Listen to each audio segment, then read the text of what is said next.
నమస్తే. ఎన్నో ఆధ్యాత్మిక కార్యక్రమాలు నిరంతరం మన ఛానల్‌లో ప్రసారం అవుతూనే ఉంటాయి. చాలా మందిని పెద్దవాళ్ళనందరినీ గౌరవిస్తూ ఉంటాం. కొంతమందినే పూజ్యనీయులు అనే మాటని వాడుతూ ఉంటాం. నాకు గురు సమానులు, గురువులు, పూజ్యనీయులు, భగవత్ సమానులు అని చెప్పొచ్చు శివప్రసాద్ గురువుగారు. ప్రతి నెల కూడా రాశి ఫలితాలతో మనల్ని పలకరిస్తూనే ఉంటారు. మేషరాశి మొదలు మీన రాశి వరకు వివిధ రాశులు వాళ్ళకి ఈ మంత్ అంతా కూడాను ఏ జులై మాసం అంతా కూడాను ఏ విధంగా ఉంటుంది అనే విషయాలు తెలుసుకునే ప్రయత్నం చేద్దాం. ప్రతి వీడియోని కూడా ఫస్ట్ నుంచి లాస్ట్ వరకు వాచ్ చేయండి. ఎక్కడ స్కిప్ చేయకండి. ఏమైనా డౌట్స్ ఉంటే కామెంట్ బాక్స్‌లో తెలియచేయండి. నమస్కారం గురువుగారు. ఆశీర్వచనం తల్లి. గురువుగారి తదుపరి రాశి తులారాశి. తులారాశి వారికి ఏ విధంగా ఉందండి జులై మాసం చెప్పండి? తులారాశి వారికి ఈ జులై మాసం అంతా కూడా మిశ్రమ ఫలితాలుగా ఉండబోతున్నాయి. హ్మ్. కొన్ని మంచి జరగటం, హ్మ్. కొన్ని దగ్గరికి వచ్చి బాగా బలవంతం మీద మంచి జరగటం, హ్మ్. ఇట్లాంటివి ఉంటాయి. హ్మ్. శుభాశుభ మిశ్రమ ఫలితాలు అంటాడు హ్మ్. వీటిని.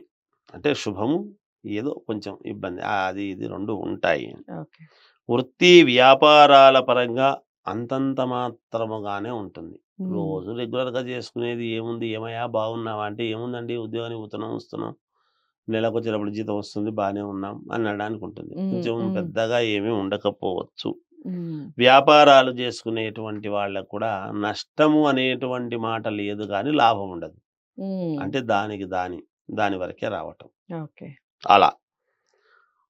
ఉద్యోగాలు చేసుకునేటువంటి వాళ్లకు కొంతమందికి అదనపు బాధ్యతలు అనేటువంటివి కూడా పడవచ్చును. ఓకే. దానివల్ల చిన్నపాటి ఇబ్బందులు కలుగుతాయి. హ్మ్. దూర ప్రాంత ప్రయాణాల వలన అలసట పెరగటం, హ్మ్. శరీరం అలసిపోవటం హ్మ్. అనేటువంటిది జరుగుతుంది. కానీ వీళ్ళు సేవా కార్యక్రమాలలో కొన్నిట్లో పాల్గొని హ్మ్. ప్రశంసలు అందుకోవడం కూడా జరుగుతుంది. ఓకే. "ఓ మంచి పని చేసినావయ్యా" అని. ధనపరంగా ఉన్న ఇబ్బందులు హ్మ్. తొలగిపోతాయి. హ్మ్. ధనపరంగా ఏదైతే ఇబ్బందులున్నాయో హ్మ్. అవి ఖచ్చితంగా తొలగిపోవడం అనేది జరుగుతుంది.